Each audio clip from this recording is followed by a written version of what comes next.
The text came in while I was reviewing the lighting diagrams for the ballroom. Soft amber uplighting on the columns, per Claire's request. I didn't recognize the number. Just a blank screen and 5 words, don't marry her. Natalie. I froze. Natalie? I hadn't heard that name in years. Claire's college friend. They drifted apart, or so I thought. Last I remembered, she was the blunt one, the kind who didn't care what anyone thought. And now she was texting me out of nowhere, 3 weeks before the wedding. My name is Owen, I'm 32, and I live in Nashville. I'm an architect. Structured, organized, meticulous to a fault. At least that's what Claire used to say before she started calling it controlling. Our wedding was in 21 days. Every box checked. Venue, catering, the jazz quartet she wanted, all locked in.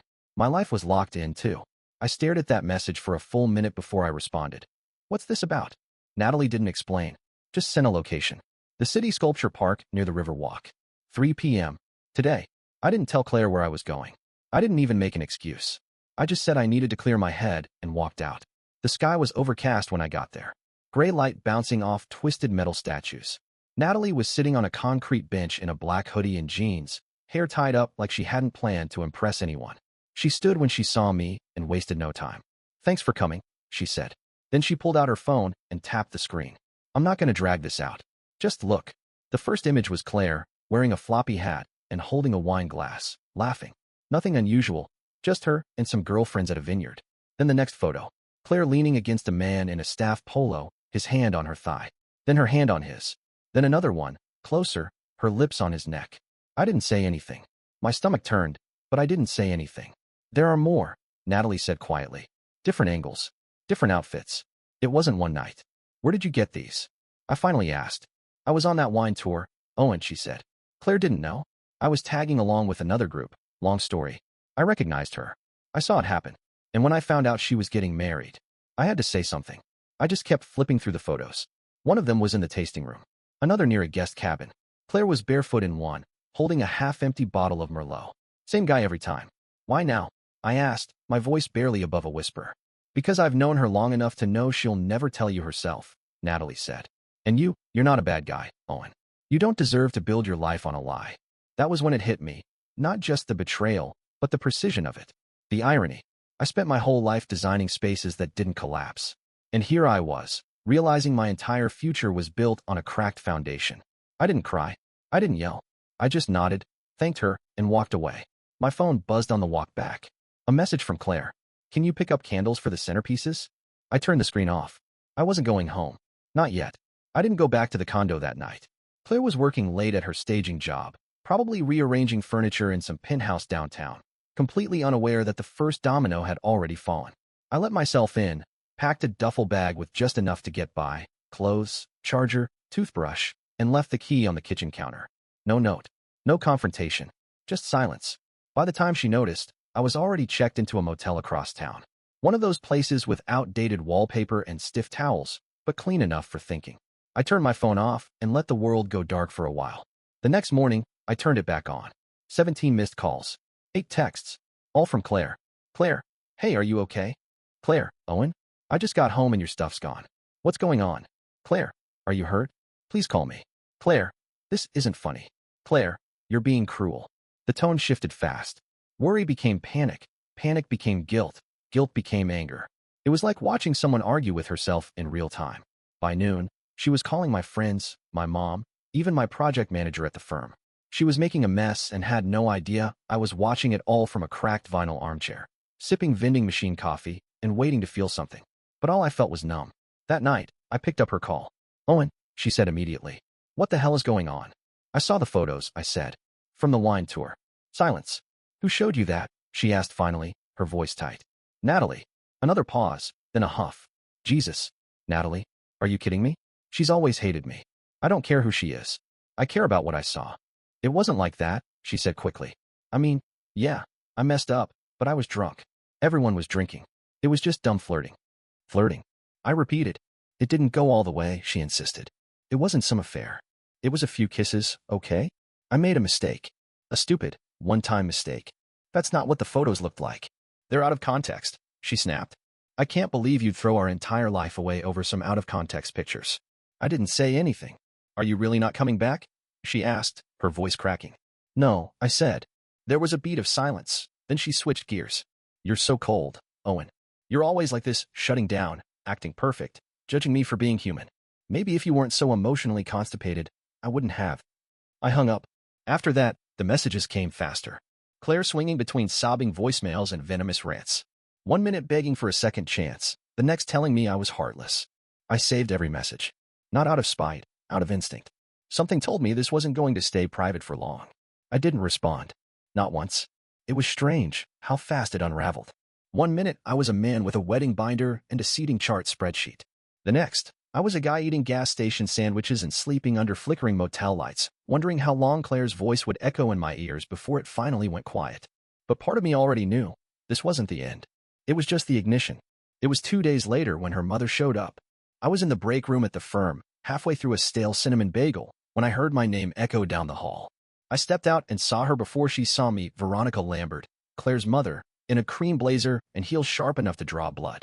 She was dragging a tan leather tote that probably cost more than my month's rent at the motel. There you are, she said, all smiles and teeth. Mrs. Lambert, I nodded, already bracing for impact. She waved a manicured hand. Please. It's Veronica. She didn't wait for me to invite her into the break room. She just walked in like she owned the building and took a seat at the little Formica table, smoothing her skirt like this was a brunch date and not an ambush. I'm not staying long, she said. I just needed to say something face-to-face. I stayed standing. Claire's been inconsolable, she said. She's barely sleeping. You disappearing like that. It was cruel. I didn't respond. She tilted her head. I understand you're upset. That wine tour, yes, it was inappropriate. But honestly, Owen, have you looked at yourself lately? You're emotionally unavailable. Claire's been trying to reach you for months. My jaw tightened. So her cheating is my fault now? I'm not saying that, she said smoothly. I'm saying you left her vulnerable. You're very rigid, Owen. So structured, so mechanical. Love needs air. You've suffocated her. I almost laughed. It was like she'd been rehearsing the lines since freshman year. She kissed another man, I said. Multiple times. On a trip we paid for together. That's not about oxygen. That's about character. Veronica didn't blink. People make mistakes. And Claire is willing to work through it. But this disappearing act of yours? Running off to some cheap motel like a wounded child? That's not how a man handles problems. I leaned against the counter, arms crossed. And showing up at my job to defend your daughter's affair is? Her smile flickered for the first time. You're making a scene, I said quietly. This is my office. She stood up, fast, like I'd insulted her bloodline. I tried, she said. I tried to keep this civil. But if you think this is going away quietly, you're mistaken. We have vendors to pay, guests flying in. You don't get to vanish and leave Claire holding the bag. I didn't move. I didn't blink. I just looked her dead in the eye and said, You raised a liar. Her mouth opened, then shut again. Then she turned and walked out, heels clicking like gunfire down the hallway. 2 days later, the father showed up. This time it wasn't at work. It was at the parking lot of the motel. I had just grabbed a lukewarm coffee from the lobby when a black Escalade pulled in fast and angled across 2 spaces. The window rolled down. Robert Lambert, Claire's father, motioned me over. I didn't move. He stepped out, sunglasses, navy slacks, pressed polo. Owen, he said. Let's not play games. I'm not, I said. You are. What do you want? You owe us, he said flatly. We put down $30,000 for this wedding. $30,000. Your little stunt left us on the hook. I sipped my coffee. Maybe you should send Claire the invoice. He stepped closer. You don't want to make this ugly. Already is, I said. And by the way, I have all the messages. The photos. The timeline. If you want to take this legal, I'll bring a binder to court. His mouth twitched, and for the first time, he didn't look like the man who writes checks to solve problems. He looked scared. Not of me, of the truth. You people always think the groom will cave, I said. That'll eat the shame and pay to make it go away.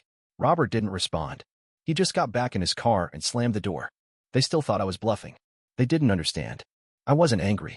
I was done. She found me a week later. It was dusk when I saw her car pull into the motel parking lot, headlights off, engine purring low. I was outside, sitting on the hood of my own car with a coffee and a pack of peanut butter crackers, trying not to think. I watched her pull into the far corner like she was trying not to be seen. But I knew that shape anywhere Claire's silver Lexus, the one we picked out together last year after she talked the salesman down like a pro. She sat there for a full minute before stepping out. She was dressed like we were going to dinner downtown, heels, smoky eye makeup, tight red dress that clung to her like a spotlight. I hadn't seen her in almost 2 weeks, and it felt strange, like recognizing a song you used to love but don't want to hear anymore. She walked over slow. I didn't move. Can we talk? She asked. I nodded toward the passenger seat. Get in. Inside the car, the silence was thick. She glanced around, at the worn seats and empty water bottles in the cup holder. I waited. I miss you, she said quietly. Every second. I can't sleep. I can't think. I didn't say anything. I know I hurt you. I know I broke something that doesn't just come back. But I've been thinking, maybe there's a way. I turned toward her. A way. To make it fair, she said. Her voice was soft, calculated. To balance the scales. I was drunk. I messed up. But if it helps you, you can sleep with someone else. Anyone. Just once. And we'll call it even. I blinked. Is that supposed to fix this? It's not about fixing it, she said, leaning closer. It's about moving forward. You said I made a choice. Let me give you one, too. You deserve it. I stared at her, trying to find a shred of the woman I almost married. You think this is about sex? I asked. Her eyes narrowed. You want me to beg? Is that what this is? No, I said. I want you to be honest. For once. She looked away. I am being honest.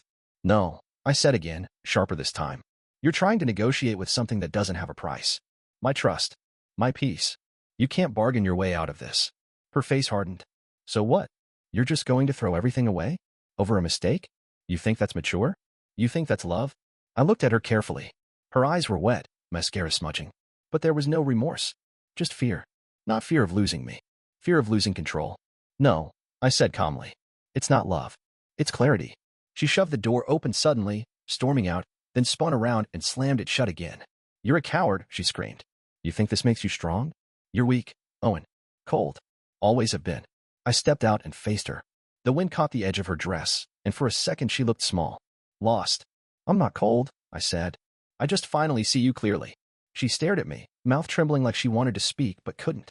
I turned and walked away. Didn't look back. Her voice followed me into the motel room. But this time, it didn't stick. By the end of the second week, Claire had completely lost her grip on subtlety. She started showing up at my office building, standing in the lobby with her hair curled and her makeup done like we were still engaged. Sometimes she'd bring coffee. Other times she just stood near the reception desk pretending she was there for something official. Security asked her to leave more than once. Eventually, I stopped going in through the front entrance. The messages never stopped. Voice notes, texts, emails. Long, rambling monologues that started with, I just want to talk, and ended with, you're going to regret this. I recorded everything. Backed up the files. I knew where this was heading. My boss pulled me aside after the third visit. Owen, he said, we support you. But this, it's getting disruptive. That's when I called a lawyer. Her name was Dana Klein. Sharp, calm, and entirely unimpressed by theatrics. I showed her the messages, the photos, the escalating frequency. She didn't ask for explanations, just nodded slowly as she clicked through the files.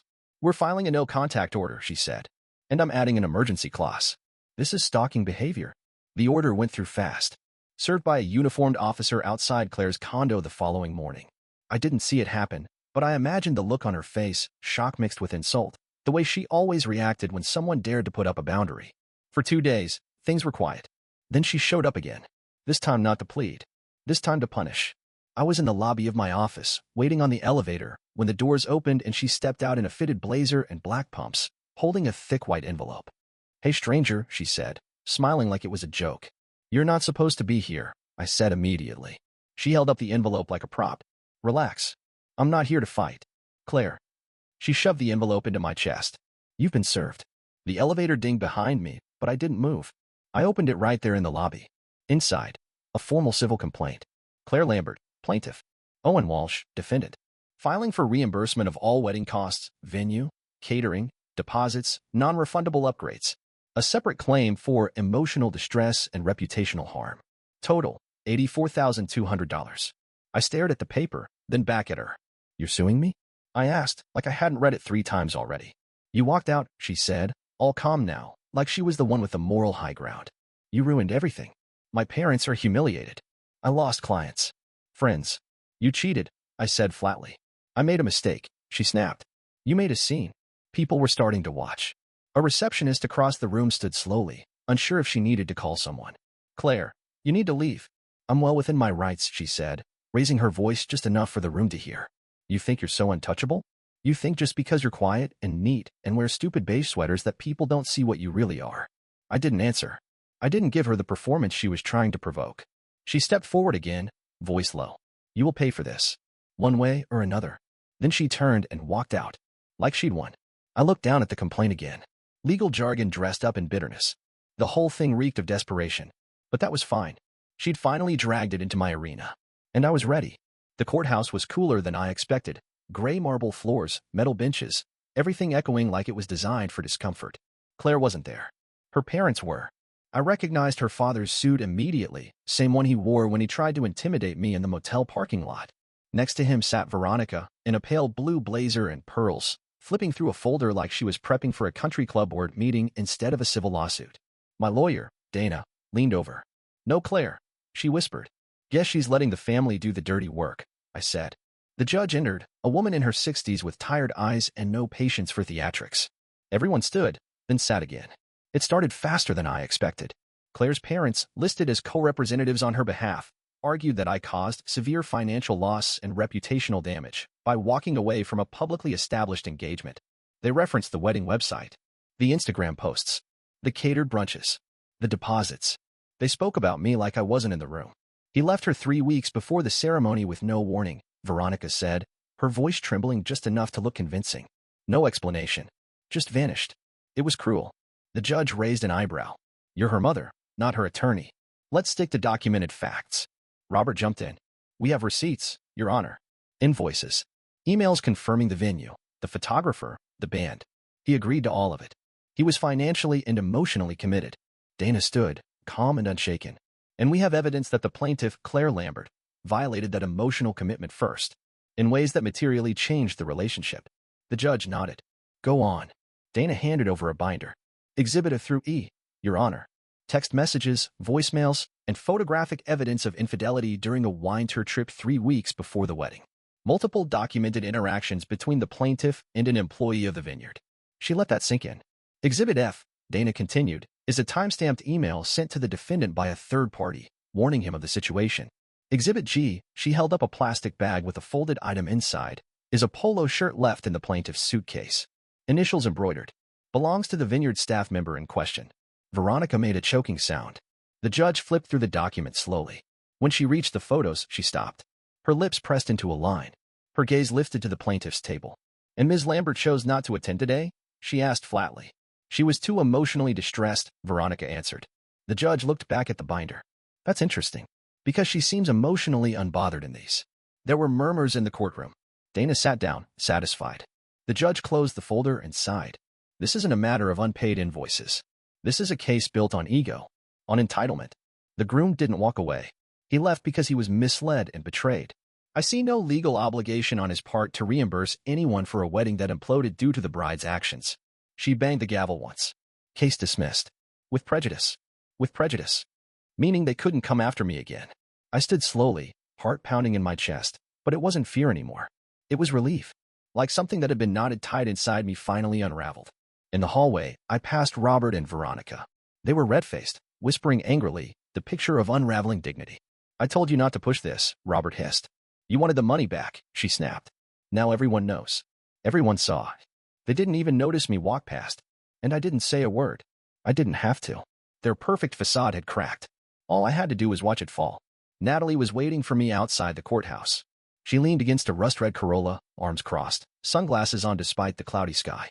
She didn't wave, just gave a nod when our eyes met, like we were two soldiers finishing the same war on opposite sides of the field. I hadn't seen her since that first meeting at the sculpture park. "You good?" she asked as I approached. "Yeah," I said. "Better than I thought I'd be." She pushed off the car. "You handled it clean." Heard the judge dropped it like a brick. "Yeah, with prejudice," I said. She didn't even blink. Natalie gave a low whistle. "That's rare. Means she saw right through their act." I didn't say anything for a moment. The parking lot buzzed with quiet activity behind us, heels clicking, tires rolling, someone shouting for a rideshare across the street. But I didn't hear any of it. "Not really." Natalie noticed. "How do you feel?" I searched for an answer. "Empty," I said. Not in a sad way. Just like I've been carrying something for a long time and finally set it down. And now I'm trying to remember what it's like to have hands again. She nodded, like she understood more than I was saying. "I thought I'd be furious," I added. "But I'm not. I'm not anything. I don't even hate her." "That's worse," Natalie said. "Means it's real. Means it's over." I looked over at her. "How'd you know to show up today?" She pulled out a small flask from her coat pocket and unscrewed the top. "Got a text from a mutual friend. Said Claire's parents were throwing a legal tantrum. I figured you might want someone normal waiting outside." I gave a half smile. Are you normal? Not even close, she said, handing me the flask. But I didn't lie to you. And that seems to be worth something these days. The whiskey was cheap but warm. I took a sip and let it sit on my tongue. We didn't talk for a while after that. Just stood there on the sidewalk like the world had finally quieted down long enough to let us breathe. I'm not looking for anything, I said eventually. Just so we're clear. Good, she said.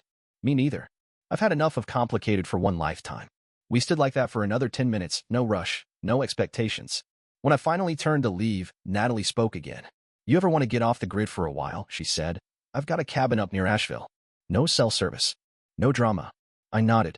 I'll keep that in mind. As I walked to my car, I realized something. It wasn't peace I felt. Not yet. But it was the first moment that didn't feel like a fight. And that was enough. 3 weeks passed. No texts. No calls. No more surprise visits in office lobbies or envelope deliveries full of threats disguised as demands. Claire had vanished completely. And for the first time in months, the silence didn't feel ominous. It felt earned. I spent my evenings doing nothing in particular, organizing my apartment, eating meals without checking my phone every 5 minutes. I even picked up an old habit, sketching buildings I had no intention of ever designing. Just pencil and paper and quiet. It wasn't joy exactly, but it was something close. Then Natalie called. She never called before noon, which is how I knew it wasn't small talk. You here yet? She asked. I sat up straighter. Hear what? Claire, she said. I got a message from Kara, the redhead from the wine tour group. She still talks to Amanda. Apparently Claire's been living out of her car for a while. I didn't say anything. She was found parked behind a gym 2 towns over, Natalie continued. Disoriented. Hungry. Cops thought she was on something, but it turned out she hadn't slept in 3 days. I ran a hand over my face. Is she okay? She's been checked into a psychiatric facility, Natalie said gently. Voluntary, I think. Her parents tried to keep it quiet, but, yeah, word's spreading. Jesus. Natalie was quiet for a beat. You okay? Yeah, I said automatically. Then I paused. I don't feel anything. Not even angry? I shook my head, though she couldn't see it. No. Just surprised that I'm not surprised. Does that make sense? Too much sense, she said. The line went still again. Just the sound of breathing on both ends. She always needed control, I said eventually. When she couldn't have it anymore, she unraveled. She was never built for consequences, Natalie replied. You were the first one who didn't let her rewrite the ending. I leaned back on the couch and stared at the ceiling. Is it wrong that I don't feel guilty? No, she said simply. It means you're free. Free. That word didn't feel heavy anymore. There was no satisfaction in hearing about Claire's collapse. No revenge-fueled thrill. Just the quiet realization that I wasn't responsible for cleaning up someone else's mess this time. Natalie didn't press. She just said, call me if you need anything, and hung up. I sat there a while longer, phone in hand, watching the light change on the walls of my living room. I used to imagine a version of this moment where I'd feel triumphant, vindicated. But this was better. It was silence. And silence, at last, felt like peace.